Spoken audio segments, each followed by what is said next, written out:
हर हर महादेव। आपका स्वागत है। हर हर महादेव। जय शिव शंकर, जय भोलेनाथ। आपकी सदा कृपा बनी रहे। दोस्तों, सावन या श्रावण मास हिंदू कैलेंडर या एक पवित्र मास है जो कि पूरी तरह भगवान शिव को समर्पित माना जाता है।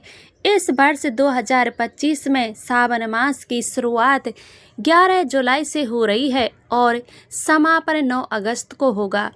उत्तर भारत के पंचांग के अनुसार सावन 11 जुलाई शुक्रवार से प्रारंभ होकर 9 अगस्त शनिवार तक रहेगा, जिसमें रक्षाबंधन 9 अगस्त को आएगा। वहीं दक्षिण भारत एवं महाराष्ट्र आदि राज्यों में उत्तम पंचांग के मानने के सावन 25 जुलाई से 23 अगस्त तक मनाया जाएगा। सावन मास के दौरान भक्त प्रत्येक सोमवार को सावन सोमवार व्रत रखते हैं। इस साल उत्तर भारत में पहला सोमवार व्रत 14 जुलाई और 2025 को पड़ेगा, फिर 21 जुलाई को और 28 जुलाई को और लास्ट का 4 अगस्त को। कुल 4 सोमवार आएंगे। सावन के सोमवार के शिव भक्तों को लिए अत्यंत महत्वपूर्ण होते हैं और इन दिनों भक्त उद्यापन रखकर मंदिरों में जलाभिषेक करते हैं। सावन का महीना धार्मिक दृष्टि से अत्यंत शुभ माना गया है। मान्यता है कि यह महीना भोलेनाथ शिव को सबसे प्रिय है। पौराणिक कथाओं के अनुसार समुद्र मंथन के दौरान निकले हलाहल विष से अष्ट देवताओं ने जब मदद की गुहार लगाई, तब भगवान शिव ने संसार की रक्षा के लिए वह विष इस पर पी लिया था। विष के प्रभाव से शिव जी का कंठ नीला पड़ गया और वे नीलकंठ कहे जाते हैं कि तब भक्तों ने कांवर में पवित्र गंगा जल भरकर लाकर शिवलिंग पर अर्पित किया, जिससे शिव को विष की पीड़ा से शक्ति मिली। तभी से सावन में शिवलिंग पर जल चढ़ाने की परंपरा है। इस माह में प्रत्येक सोमवार को व्रत रखकर शिव पूजा करने से मनोकामनाएं पूर्ण होती हैं, ऐसा शिव पुराण में उल्लेख मिलता है। लाखों श्रद्धालु सावन में कांवड़ यात्रा निकालते हैं। ये भक्त दरिद्रता हरिद्वार गोत्री आदि तीर्थों से पैदल गंगा जल भरकर लाते हैं और अपने स्थानीय शिवालय पर शिवलिंग पर चढ़ाते हैं। सावन में सोमवार शिव के साथ माता पार्वती की आराधना का भी विशेष महत्व है, क्योंकि इसी माह में देवी पार्वती ने कठोर तप करके शिव को पति के रूप में प्राप्त किया था। इसीलिए अविवाहित युवतियां अच्छे वर की कामना से तथा विवाहित महिलाएं सुखी व्यापंत के लिए सावन सोमवार व्रत रखती हैं। धार्मिक माहौल के अलावा सावन प्रकृति का भी पर्व है। वर्षा आयु ऋतु आगमन में धरती हरी भरी होकर नया जीवन चक्र शुरू होता है। इस माह में नाग पंचमी, हरियाली तीज, रक्षाबंधन जैसे त्योहार भी मनाए जाते हैं जो सावन और पावन मनाते हैं। सावन मास के दौरान शिव मंदिरों में भक्तों की भारी भीड़ उमड़ी रहती है। भक्त प्राप्त काल से ही भगवान शिव को जल, दूध, बेल पत्र चढ़ाने के लिए लाइन लगाते हैं। मान्यता है कि सावन में सोमवार का व्रत रखने और शिव जी का अभिषेक करने से भोलेनाथ अति प्रसन्न होते हैं और अपने भक्तों को पर कृपा बरसाते हैं। आइए जानते हैं सावन सोमवार व्रत रखने की विधि। सावन के प्रत्येक सोमवार को श्रद्धालु उपवास रखते हैं। व्रत रखने वाले व्यक्ति को प्राप्त जल स्नान करके स्वच्छ वस्त्र धारण करने चाहिए। उत्पश्चात घर के पूजा स्थान या निकट के शिव मंदिर में भगवान शिव जी का पूजन करें। पूजन से पहले भगवान का ध्यान करें। व्रत का संकल्प लें कि मैं श्रद्धा पूर्वक भगवान सोमवार का व्रत कर रख रहा हूँ। हे शिव शंकर, मेरी उपासना स्वीकार करें। इसके बाद शिवलिंग पर अथवा भगवान शिव की प्रतिमा का अभिषेक करें। अभिषेक के लिए सबसे पहले शुद्ध जल अर्पित करें, जिसे जलाभिषेक कहा जाता है। प्रथा है कि सावन प्रत्येक दिन शिवलिंग पर जल चढ़ाना अत्यंत फलदायी है। सोमवार के दिन विशेष रूप से दूध का अभिषेक भी करते हैं। कांसे या तांबे के लोटे में गाय का दूध लेकर उसमें थोड़ा गंगा जल मिलाएं और ओम नमः शिवाय का मंत्र बोलते हुए शिवलिंग पर अर्पित करें। पंचामृत दूध, दही, घी, शहद, शक्कर का मिश्रण से भी स्नान कराया जा सकता है। अभिषेक के बाद भगवान को वस्त्र आदि संभव हो तो सफ़ेद कपड़ा अर्पित करें, चंदन का लेप लगाएं और बेल पत्र चढ़ाएं। भगवान को भस्म विभूति का तिलक करें, जो शिवजी की प्रिय भक्ति वस्तु है। धूप दीप जलाकर भगवान की आरती करें। ध्यान रखें कि शिव जी की आरती करते समय शंख नहीं बजाया जाता, क्योंकि शिव पूजा में शंख ध्वनि वर्जित मानी गई है। आरती के दौरान करतल ध्वनि में तालियां भी परंपराओं में नहीं बजाई जाती हैं, बल्कि शांत मन से शिव का नाम जप कर सकते हैं। और पूजा के दौरान भगवान शिव के साथ माता पार्वती, गौरी की भी पूजा करें। उनकी प्रतिमा या चित्र हो तो श्रद्धा से फल फूल अर्पित करें, क्योंकि शिव पार्वती साथ में पूजने से जीवन में संतुलन और सौभाग्य आता है। अंत में भगवान शिव की स्तुति और क्षमा याचना करें। व्रत के दौरान श्रद्धालु अन्न ग्रहण नहीं कर सकते। सामान्यतः सावन सोमवार व्रत में फलाहार पर रहते नियम है। दिन भर निहार कर रह सकते हैं या फिर एक समय संध्या काल में बाद में फलाहार हल्का भोजन ले सकते हैं। फलाहारों में आप फल, दूध, सूखे मेवे, मूंगफली, मखाने, साबूदाना, खिचड़ी या आलू से बने व्रत के विशेष भोजन ले सकते हैं। सेंधा नमक, लाहौरी नमक का भी प्रयोग करें, सामान्य नमक नहीं। व्रत के दौरान प्याज, लहसुन बिल्कुल ना खाएं। इनका सेवन तो सामान्य दिनों के अलावा सावन में आहार भी वर्जित। ईश्वर को शांत रखें, क्रोध या विवाद से बचें और मन से में शिव जी के नाम का जाप करते रहें। यदि संभव हो तो इस दौरान ब्रह्मचर्य का पालन करें, यानी भौतिक सुखों से दूर रहकर सिर्फ ईश्वर भक्ति में मन लगाएं। शाम को पुण्य स्नान कर सकते हैं या हाथ मुंह धोकर संध्या पूजा करें। सूर्य अस्त के बाद शिव मंदिर में दीप जलाकर भगवान शिव की आरती उतारें। कुछ जगह सोमवार शाम को समूह में शिव जी की कहानी और सोमवार व्रत कथा सुनने की परंपरा है, जिसे सुनना शुभ माना गया है। अंत में प्रसाद ग्रहण करके व्रत खोलें। अगर आप पूर्ण उपवास में हैं तो फल प्रसाद लेकर व्रत तोड़ें, या फलाहार कर रहे हैं तो संध्या के समय उपवास पूरा होने पर हल्का सात्विक भोजन कर सकते हैं। अब जानते हैं पूजा सामग्री। हवन सोमवार की पूजा के लिए मुख्य सामग्री में से बेलपत्र, गंगाजल, दूध, दही, घी, शहद, चीनी। पंचामृत हेतु सफ़ेद चंदन या भस्म, धूप बत्ती, दीपक, रुई बत्ती, अगरबत्ती, कपूर, पुष्पमाला, धतूरा, फल फूल, भांग के पत्ते, नैवेद्य फलों में नारियल, बेर, धान का लावा आदि शामिल करें। साथ ही भगवान को अर्पित करने हेतु फल जैसे आम, केला, अंगूर, मिठाई, पंचमेवा या सूखा मेवा और पूजा के बाद बांटने के लिए प्रसाद की व्यवस्था करें। शिव पूजन में भक्त प्राय रुद्राक्ष की माला धारण कर सकते हैं या उसमें मंत्र जाप कर सकते हैं, क्योंकि रुद्राक्ष की शिव का प्रतीक पवित्र बीज है। मंत्र जाप पूजा के दौरान यथाशक्ति मंत्रों का जाप करना चाहिए। सबसे सरल और प्रभावशाली मंत्र है ओम नमः शिवाय। पूरे सावन में यह पंचाक्षरी मंत्र जप भी समय से मिले जपते रहना चाहिए। अभिषेक सोमवार पूजा की ओम नमः शिवाय मंत्र 1 से 8 बार जपने का संकल्प लें। केवल भोलेनाथ का भी नाम निरंतर जाप करें। शिव पुराण में कहा गया है कि कलयुग में नाम जप ही सर्वश्रेष्ठ पूजा है और भोलेनाथ अपने भक्तों की भावना पर प्रसन्न होते हैं। दोस्तों, अब जानते हैं भगवान शिव को क्या चढ़ाएं और क्या नहीं। भगवान शिव को सरलता प्रिय है। पूजन में हमें जल अवश्य अर्पित करें। कहा जाता है कि इससे शिव की कृपा शीघ्र ही मिलती है। शिवलिंग पर दूध चढ़ाना अत्यंत शुभ है। विशेषता सावन में हर सोमवार दूध अर्पित किया जाता है।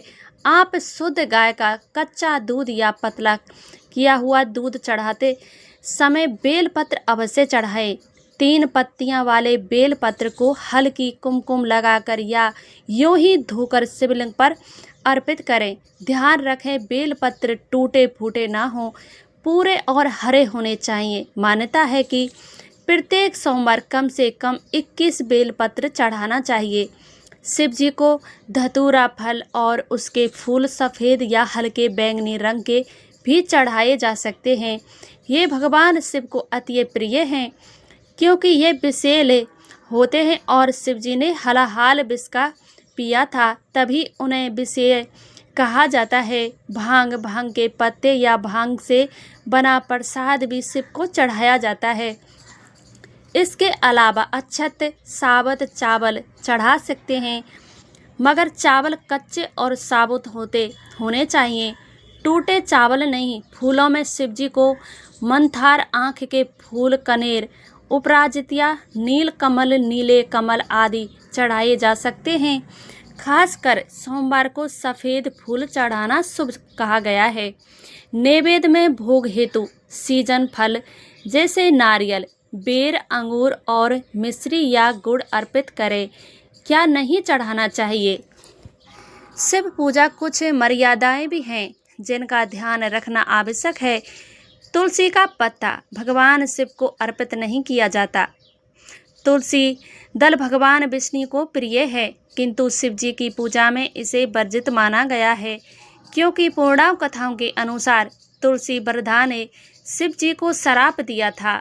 अंते भूल कर भी शिवलिंग पर तुलसी ना चढ़ाएं। हल्दी भी शिवलिंग पर नहीं चढ़ानी चाहिए, क्योंकि हल्दी सौभाग्य का प्रतीक है और शिव त्यागी एवं सन्यासी है।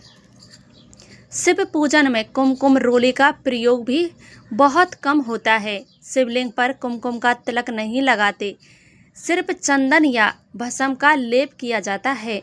केतकी का फूल, केवड़ी का फूल शिव को अर्पित करना सख्त निषेध है। एक कथा के अनुसार केतकी ने भगवान शिव के प्रति असत्य बोला था, जिससे शिव ने उसे श्राप दिया कि वह पूजा में वर्जित होगा। इसलिए कोई भक्त यदि अज्ञानवश शिवलिंग पर केतकी चढ़ा दे तो उसे तुरंत भगवान से क्षमा मांगनी चाहिए। इसके अलावा टूटा हुआ बेलपत्र या सूखे हुए फल पत्ते भी शिव को नहीं चढ़ाने चाहिए। पूजा में हमेशा ताजे और संपूर्ण वस्तुएं ही अर्पित करें। प्रसाद या नैवेद्य में भी ऐसी चीज़ें ना चढ़ाएं जो अशुद्ध हो। अन्य ध्यान रखने योग्य बातें, शिवलिंग पर नारियल या पानी सीधे चढ़ाने की परंपरा नहीं है। हालांकि कुछ विशेष पूजा में चढ़ाते हैं, पर आमतौर पर नारियल का जल देवी को अर्पित होता है। अगर अर्पित करना हो तो नारियल तोड़कर उसके पानी को दुर्वा घास के साथ शिवलिंग के साथ अभिषेक के उपयोग में कर सकते हैं। शास्त्र के अनुसार शिवलिंग पर शुद्ध जल, गाय दूध, गंगा जल, घी, शहद आदि पंचामृत ही सर्वोत्तम है। संग से जल अर्पित ना करें। कई लोग शंख में जल भरकर शिवलिंग पर धार चढ़ाना चाहेंगे, परंतु शास्त्रों में शिव पूजा में शंख वर्जित बताया गया है। कथा है कि शंखासुर नामक असुर का वध शिव ने किया था और वही शंख का रूप धारण कर गया, इसलिए शिव पर शंख नहीं चढ़ता। इसी तरह शिवलिंग के समक्ष जोर से घंटा बजाने या ताली पीटने की जगह धीमी घंटी, ध्वनि और ऊन की गूंज रखना अधिक उचित माना जाता है, क्योंकि शिव ध्यान के अधिष्ठाता है। अब जानते हैं सावन महीने में खान पान के नियम। सावन का पहला महीना आते ही खाने पीने की आदतें जो भी कुछ बदलना करना शुभ माना जाता है। आयुर्वेदिक और परंपरा दोनों में अनुसार सावन में कुछ चीज़ों से परहेज करना चाहिए, क्योंकि इस समय वातावरण में नमी होती है, पाचन शक्ति कमज़ोर पड़ जाती है और कई जीवाणु पैरासाइट सक्रिय हो जाती हैं। सबसे पहले खान पान पूरी तरह शाकाहारी रखें। मांस, मछली, अंडा बिल्कुल ना खाएं। लहसुन, प्याज जैसे तामसिक खाद्य पदार्थ भी त्याग दें। ये शरीर में अतिरिक्त गर्मी और उल्लेदन पैदा करते हैं जो इस मौसम में ठीक नहीं। बारिश से मौसम में हरी पत्ती सब्जियां, पालक, मेथी, सरसों, बथुआ, पत्ता गोभी आदि खाने से बचना चाहिए। सावन में जमीन से जुड़े कीड़े मकोड़े ऊपर आ जाते हैं और पत्तेदार सब्जियों को संक्रमित कर देते हैं। संस्कृत संहिता में उल्लेख है कि श्रावण मास में हरे साग का सेवन वर्जित है, क्योंकि इससे सकारात्मक का पेट के रोग हो सकते हैं। बैंगन भटा, बैंगन की सब्जी भी सावन में शुद्धता माना गया है। चरक संहिता में कहा गया है कि सावन मास में बैंगन ना खाएं। बैंगन को गंदगी में उगने वाली सब्जी कहा जाता है और बरसात में इसमें कीड़े लगने की संभावना बहुत बढ़ जाती है। अंततः बैंगन के भोजन में इस माह में परहेज करना चाहिए। कुछ लोग फूल गोभी, पत्ता गोभी, मशरूम आदि का सेवन भी इस दौरान नहीं कर सकते, क्योंकि इनमें कीटाणु जल्दी पनपनते हैं। और मिलाकर बरसात के महीने में वही सब्जियां खाएं जो छिलके वाली या फूल वाली हों और पचने में हल्की हों, जैसे लौकी, घिया, तोरई, टीका, कद्दू, सीताफल, नींबू, अदरक, गाजर आदि जो इस मौसम में उपलब्ध हैं। इन सब्जियों में अच्छी तरह पकाकर ही खाएं। सावन में दूध और दही जैसे दूध उत्पादों में सेवन भी विशेष ध्यान दें।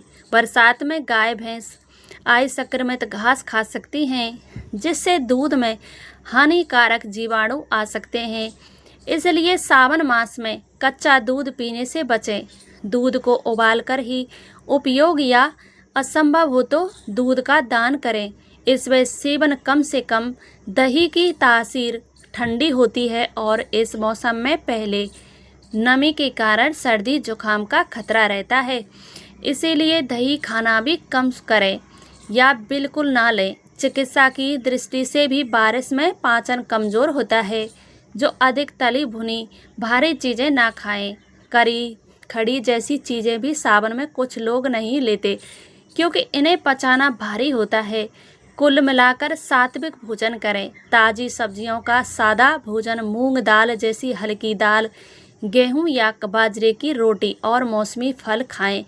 कोशिश करें कि भोजन पर घर का बना स्वाद हो। यदि सावन, सोमवार या प्रदोष जैसे व्रत नहीं भी रख रहे हैं, तब भी पूरे सावन महीने में शाकाहार अपनाना शुभ माना गया है। कहते हैं कि इस मास में सात्विक आहार से शरीर शुद्ध रहता है और देवता प्रसन्न होते हैं। साथ ही अधिक पानी पिएं और पाचन के लिए हल्का व्यायाम या योग करें, ताकि नमी के मौसम में भी स्वास्थ्य ठीक बना रहे। आइए भक्तों, अब जानते हैं सावन के क्या करें और किन कार्यों से बचें। सावन मास को चतुर्मास का हिस्सा माना गया है, जो आत्म समय को धार्मिक साधना का समय है। हमारे बड़े बुजुर्ग सावन में कुछ कार्यों को टालने की सलाह देते हैं। आइए इसके पीछे धार्मिक ही नहीं, वैज्ञानिक कारण भी है। इस पवित्र माह में नित्य पूजा पाठ का नियम बनाएं। कोशिश करें कि रोज सुबह स्नान करें, शिव जी को जल चढ़ाएं, कम से कम एक माला ओम नमः शिवाय जपें। यदि संभव हो तो सोमवार के अलावा प्रत्येक त्रयोदशी तिथि संध्या काल का व्रत करें। सावन में आने वाले प्रदोष व्रत पर शिवलिंग पार्वती की विशेष कृपा मानी गई है। इस माह में अधिक से अधिक दान पुण्य करें, विशेषकर गाय को चारा, गरीबों को अन्न, वस्त्र तथा दूध दही का दान बहुत ही शुभ माना गया है।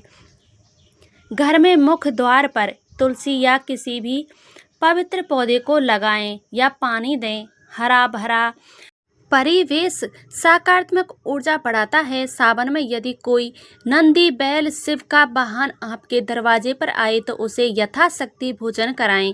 इसे शुभ शगुन माना गया है।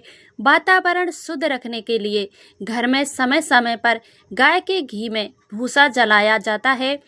धूप दीप दिखाए। सावन में मांगलिक कार्यों से परहेज करें। हिंदू परंपरा में देवशयनी एकादशी से लेकर देव उठनी एकादशी तक विवाह, मुंडन, गृह प्रवेश जैसे मांगलिक कार्य वर्जित माने गए हैं। अंत्य सावन माह में शादी ब्याह गृह प्रवेश नकारात्मक आदि शुभ कार्यों से योजनाबद्ध रूप से टाल दिया जाता है। ऐसा माना जाता है कि इस काल में देवता योग्य निद्रा में रहते हैं, इसलिए मांगलिक कार्य शुभ फल नहीं देते। बाल कटवाना या दाढ़ी बनवाना भी सावन में शुभ नहीं माना जाता। विशेषकर सावन के सोमवार बाल कटवाने से मना किया जाता है। धार्मिक शास्त्रों में मुताबिक सावन में संयम या पालन करते हुए केश दान आदि माह के अंत में करना चाहिए। दिन में सोना, दोपहर की नींद भी सावन में त्याज्य कहा जाता है। कहते हैं इस आलस्य बढ़ता है और लक्ष्मी का निराधार होता है। इसलिए कोशिश करें कि माह में दिन में अतिरिक्त ना सोएं। शरीर पर तेल मालिश ना करें। खासकर सोमवार या शनिवार को तेल लगाना वर्जित माना गया है, क्योंकि इसमें शरीर में आलस्य और गर्मी बढ़ती है। आयुर्वेदिक कारण से भी बरसात में तेल लगाने से तत्वा संबंधी दिक्कतें भी हो सकती हैं। इसलिए सावन में संयमित रहें। नशा या व्यसन पूरी तरह छोड़ दें। सावन में शराब, पान, तंबाकू इत्यादि का सेवन बड़ा ही अशुभ माना गया है। इस माह में शुद्ध आचरण और विचार रखने चाहिए, इसलिए ऐसे व्यंजनों से दूरी बनाएं जैसे कि सबसे बड़ी बात किसी का दिल ना दुखाएं। सावन सोमवार शिव का महीना है, जो करुणा और क्षमा के देवता है। इस दौरान कोशिश करें कि व्यवहार से किसी को कष्ट ना पहुंचाएं। क्रोध, लालच, छल कपट से बचें। जरूरतमंदों की मदद करें। जीव जंतुओं को खाना खिलाएं। शिव पुराण में कहा गया है कि सावन में किया गया सत्कर्म 100 गुना फल देता है, जबकि किया गया पाप भी 100 गुना प्रभाव डालता है। इसलिए सावन में हर प्रकार के बुरे कर्मों से दूर रहें और जितना हो सके शुभ कर्म करें। अंत में सावन का महाप्रकृति और प्रभु के संग जुड़ने का समय है। इस महीने में नियम संयम पूर्वक व्रत, पूजा और सदाचार का पालन करें। सरल हृदय से भगवान शिव की आराधना करें और उनकी कृपा मांगें। देखें कि कैसे भगवान पवित्र फलाहार आपके जीवन में आध्यात्मिक आनंद भर देती है। सावन सोमवार के व्रत और पूजा संयमित आहार व्यवहार द्वारा तन, मन और पवित्र करके आप भोलेनाथ की विशेष कृपा पात्र कर सकते हैं। ओम नमः शिवाय। भगवान शिव आप पर अपनी कृपा दृष्टि बनाए रखे। तो भक्तों, उम्मीद है आपको ये जानकारी पसंद आई होगी। वीडियो को लाइक करके और कमेंट में हर हर महादेव जरूर लिखें। साथ ही चैनल को सब्सक्राइब करें। आप सभी का धन्यवाद।